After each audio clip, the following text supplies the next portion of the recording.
দীপু দাস নামৰ বাংলাদেশৰ সংখ্যালঘু হিন্দু যুৱকজনৰ হত্যাৰ যি দৃশ্য সেয়া দেখিলে যিকোনো মানুহৰ বুকু কঁপি উঠিব। যিকোনো সভ্য মানুহৰ গাৰ পুৰপুৰণি উঠিব যে এনে হত্যাকাৰীক সমশাস্তি দিয়া হোক। দীপু দাসৰ অপৰাধ এয়াই আছিল যে তেওঁ বাংলাদেশৰ সংখ্যালঘু হিন্দু।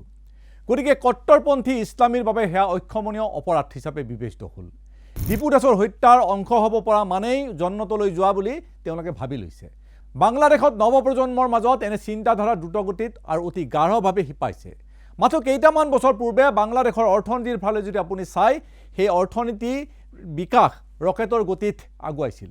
বস্ত্ৰ উদ্যোগৰ ক্ষেত্ৰতে কওক বা সাগৰীয় মৎস্য উদ্যোগৰ ক্ষেত্ৰতে কওক, ক্ৰিকেটৰ দৰে খেলতো চমকপ্ৰদ উত্থান ঘটিছিল বাংলাদেশৰ।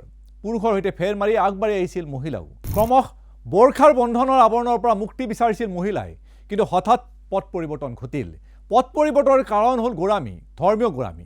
ধৰ্মীয় গোড়ামীক সাৰ পানী যোগালে চৰকাৰৰ ফালৰ পৰা। এতিয়া ধৰ্মীয় উন্মাদনা এটা লেকাম নোহোৱা ঘৰা হৈ পৰিছে বাংলাদেশত। ধৰ্মীয় উন্মাদনাৰ ক্ষেত্ৰত বাংলাদেশ শীৰ্ষত আছে। CEO ৱৰ্ল্ড নামৰ এখন আলোচনী আছে আৰু এই আলোচনীখনে সময়ে সময়ে বিশ্বৰ দেশসমূহৰ মাজত ধৰ্মীয় গোড়ামীৰ সমীক্ষা চলায়। আলোচনীখনৰ 2024 এপ্ৰিল সংখ্যাত প্ৰকাশ পাইছিল world's most and least religious countries 2024। 148খন দেশৰ মাজত এই সমীক্ষা চলোৱা হৈছিল। এই সমীক্ষাত বাংলাদেশৰ স্থান আছিল 3 নম্বৰত। বাংলাদেশৰ 99.5% লোক সাংঘাতিকভাৱে আল্লাহৰ ভক্তিত গদগদ হৈ থাকে বুলি এই আলোচনীখনে প্ৰকাশ কৰিছিল। তেওঁলোকৰ বাবে প্ৰথম আল্লাহ, তাৰপিছত বিজ্ঞান, তাৰপাছত অন্যান্য। আমাৰ দেশৰ সৈতে অন্য এখন লাগি থকা দেশ হ'ল শ্ৰীলংকা।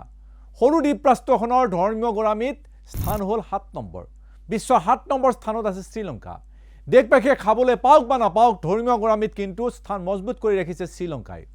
অন্য এখন চুবুৰীয়া ৰাষ্ট্ৰ পাকিস্তান। এই তালিকাত পাকিস্তানৰ স্থানো যদি আপুনি চায় তেতিয়াহ'লে ঈৰ্ষণীয়। 10ৰ পৰা 15ৰ ভিতৰত স্থান ৰাখিছে দেশখনে।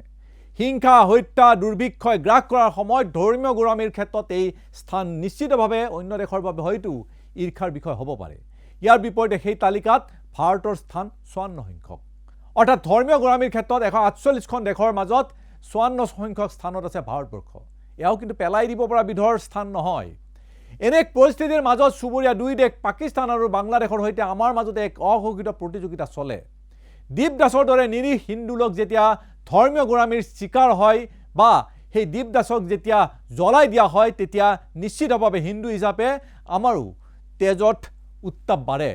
আমিও বিচাৰোঁ যে দীপু দাসৰ দৰে আমাৰ ইয়াৰ সংখ্যালঘু লোককো আক্ৰমণ কৰা হওক।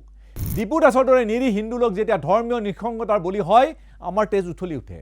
চুবুৰীয়া দেশত হিন্দু যদি নিৰ্যাতিত হ'ব পাৰে, আমাৰ দেশত মুছলমান সুৰক্ষিত হৈ থাকিব কিয়?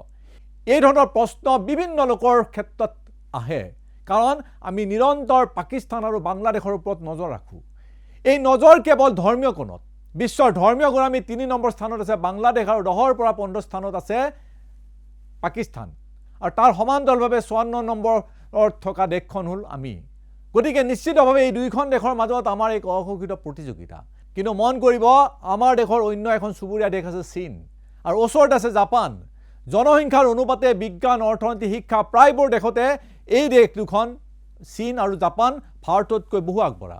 আমি মানি লওঁ বা নলওঁ, চীন আৰু জাপান আমাতকৈ কাৰিকৰী দিশ বা অন্যান্য ক্ষেত্ৰত বহু আগবঢ়া। CEO ৱৰ্ল্ড নামৰ এই যিখন আলোচনীৰ কথা মই ক'লোঁ, এই আলোচনীখনে বাৰু ধৰ্মীয় গোড়ামীৰ ক্ষেত্ৰত এই দুখন দেশ চীন আৰু জাপানক ক'ত স্থান দিছে? তলৰ পৰা স্থান লাভ কৰিছে এই দেশ দুখনে। অৰ্থাৎ ধৰ্মীয় গোড়ামী নথকা দেশৰ 1 নম্বৰত আছে চীন আৰু জাপানৰ স্থান 5ৰ পৰা 10ৰ ভিতৰত। এই 2 দেশত ধৰ্মীয় উন্মাদনাত আজিলৈ মানুহক হত্যাৰ নজিৰ নাই। এই 2 দেশৰ সৈতে আমাৰ প্ৰতিযোগিতাও নাই। আমাৰ প্ৰতিযোগিতা কেৱল পাকিস্তান আৰু বাংলাদেশৰ সৈতে। যি দেশত বৰ্তমান অৰ্থনীতি বুলি একো নাই, ঋণ, দুৰ্ভিক্ষতা আৰু ধৰ্ম এয়াই তেওঁলোকৰ মূল সম্বল। শিক্ষাৰ মূল পীঠস্থান এতিয়া মাদ্ৰাছা এই দুখন দেশত। সেই দেশৰ সৈতে আমি প্ৰতিযোগিতা কৰোঁ। আমাৰ জনপ্ৰতিনিধিয়ে বাংলাদেশৰ দীপু দাসৰ শিহৰণকাৰী দৃশ্য সামাজিক মাধ্যমত দেখুৱাই হিন্দু সমাজক সেই প্ৰতিযোগিতাত অংশ ল'বলৈ উৎসাহিত কৰে। কিন্তু কেতিয়াও নকয় চীন আৰু জাপানৰ যুৱচামে বিজ্ঞান প্ৰযুক্তিৰ বাবে কি কৰি আছে, অৰ্থনীতিত কিভাৱে তেওঁলোকে বৰঙণি আগবঢ়াইছে, সেই কথা আমাৰ সাধাৰণ জনতাক নকয়। সেই বতৰা নিদিয়ে। শাসক পক্ষৰ এনে উৎসাহতে 2015ত উত্তৰ প্ৰদেশৰ দাদ্ৰিত মহম্মদ ইকবাল নামৰ ব্যক্তি এগৰাকীক একাংশ হিন্দুৱে ঘৰৰ পৰা উলিয়াই আনি ইটা আৰু লাঠিৰে থেতেলি হত্যা কৰিছিল। ইয়াৰ কাৰণ আছিল ইকবালে নিজ গৃহত গো মাংস ৰন্ধা বুলি কোনোবাই প্ৰচাৰ কৰিছিল।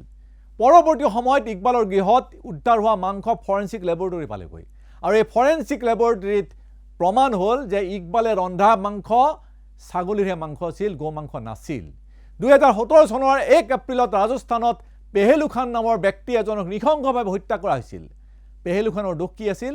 সম্পূৰ্ণ বৈধ নথিপত্ৰৰে তেওঁ গৰু সৰবৰাহ কৰিছিল আৰু 1999 চনত উৰিষ্যাত এটা খ্ৰীষ্টান পৰিয়াল পিতৃ তথা তেওঁৰ 10 বছৰীয়া 6 বছৰীয়া সন্তানক গাড়ীৰ সৈতে জীৱন্তে জ্বলাই দিয়া হৈছিল। সেয়া আছিল 1999 চনৰ 22 নৱেম্বৰৰ নিশাৰ কাহিনী। গ্ৰাহাম ষ্টুৱাৰ্ট ষ্টেঞ্চ আৰু তেওঁৰ 2 সন্তান 10 বছৰীয়া ফিলিপ আৰু 6 বছৰীয়া টিমথিয়ে জংগল কেম্পলৈ গৈছিল আৰু এই জংগল কেম্পলৈ গৈ নিশা তেওঁলোকৰ যিখন গাড়ী আছিল এই গাড়ীত তেওঁলোকে শুই আছিল।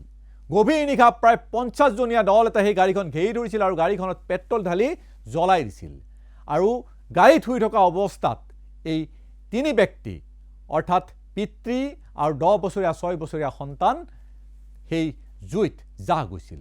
শুই থকা পৰিয়ালটোক লেলিহান জুয়ে আগুৰি ধৰে আৰু তাৰ সমান্তৰালভাৱে যিটো 50 জনীয়া দল আছিল সেই দলটোৱে জয় বজৰং দল বুলি হৰ্ষ উল্লাস কৰে। পিতৃ আৰু 2 সন্তান ছাই হৈ পৰিছিল। তেওঁলোকৰ দোষ আছিল কি? যে তেওঁলোক আছিল খ্ৰীষ্টিয়ান ধৰ্মাৱলম্বী। বাংলাদেশ, পাকিস্তান, ভাৰতৰ এনে অলেখ উদাহৰণ ওলাব। সকলোৰে কাৰণ কিন্তু ধৰ্ম। আজি যদি বাংলাদেশত দীপু দাস, কাইলৈ হয়তো ভাৰতৰ কোনোবা ইকবাল আহমেদ আৰু তাৰ পিছৰ দিনাখন শুনিব পাকিস্তানৰ কোনোবা প্ৰিয়নাথ কুমাৰক জীৱন্তে জ্বলাই দিয়া হ'ল। কাৰণ ধৰ্ম। আমাৰ প্ৰতিযোগিতা চীন জাপানৰ সৈতে নহয়, আমাৰ প্ৰতিযোগিতা বিজ্ঞান বা প্ৰযুক্তিবিদ্যাৰ নহয়, প্ৰতিযোগিতা চলিছে বাংলাদেশৰ সৈতে, পাকিস্তানৰ সৈতে ধৰ্মক লৈ। ইন্ধন যোগাইছে শাসকে, কাৰণ ধৰ্মৰ সৈতে ৰাজনীতিৰ সম্পৰ্ক অতি গভীৰ। সবল অৰ্থনীতি, উন্নত বিজ্ঞান প্ৰযুক্তিক লৈ ৰাজনীতি কৰা সম্ভৱ নহয়। ৰাজনীতিৰ শিপা সবল অৰ্থনীতি আৰু উন্নত প্ৰযুক্তিত গভীৰলৈ সোমাব নোৱাৰে। কিন্তু ধৰ্ম, এবাৰ যদি ধৰ্মক লৈ ৰাজনীতি আৰম্ভ হৈছে সেয়া কেতিয়াও নিচিকে। আৰু তাৰ উদাহৰণ বাংলাদেশ, যি বাংলাদেশৰ সবল অৰ্থনীতি আছিলে কিছুদিন আগলৈ বা বিজ্ঞান প্ৰযুক্তিত আগবাঢ়িছিল, সেই বাংলাদেশ আজি ধ্বংসৰ কৰা হ'ল। কাৰণ তাত এই ধৰ্মৰ ৰাজনীতি গভীৰলৈ সোমাই গৈছে। আজি বাংলাদেশ বা পাকিস্তানৰ আমি প্ৰতিশোধ ল'বলৈ আমি তেওঁলোকৰ পন্থা আমি ল'ব পাৰিম। বাংলাদেশত যদি এজন হিন্দুক হত্যা কৰে আমি হয়তো 10জন মুছলমান সম্প্ৰদায়ৰ লোকক হত্যা কৰিব পাৰিম। এই প্ৰতিযোগিতা আমাৰ চলি থাকিব। এদিন বাংলাদেশ গৈ ইথিঅপিয়া হ'ব পাৰে, বাংলাদেশ গৈ এদিন সোমালিয়া হ'ব পাৰে আৰু আমি সেয়াই যেন প্ৰতিযোগিতা চলাই আছোঁ। কিন্তু আমি প্ৰতিযোগিতা কৰিবলৈ যোৱা নাই বিজ্ঞান প্ৰযুক্তিৰ ক্ষেত্ৰত আমি চীন কেতিয়া হ'ব পাৰিম, আমি জাপান কেতিয়া হ'ব পাৰিম। এতিয়া আমি সিদ্ধান্ত ল'ব লাগিব আমি প্ৰতিযোগিতা কাৰ সৈতে কৰিম। বাংলাদেশ পাকিস্তানৰ সৈতে কৰিম নে জাপান বা চীনৰ সৈতে আমি কৰিম। কিন্তু দুইটা পন্থা সম্পূৰ্ণ ভিন্ন। বাংলাদেশ আৰু পাকিস্তানৰ সৈতে যদি আমি প্ৰতিযোগিতা কৰিব লাগে আমি ধৰ্মক লৈ প্ৰতিযোগিতা কৰিব লাগিব আৰু একেদৰে চীন আৰু জাপানৰ সৈতে যদি আমি প্ৰতিযোগিতা কৰিব লাগে তেতিয়াহ'লে বিজ্ঞান প্ৰযুক্তিক লৈ আমি প্ৰতিযোগিতা কৰিব লাগিব। আমাৰ আজিৰ নতুন প্ৰজন্মই সিদ্ধান্ত ল'ব লাগিব আমি ধৰ্মক লৈ প্ৰতিযোগিতা কৰিম নে বিজ্ঞান প্ৰযুক্তিক লৈ প্ৰতিযোগিতা কৰিম। ধন্যবাদ।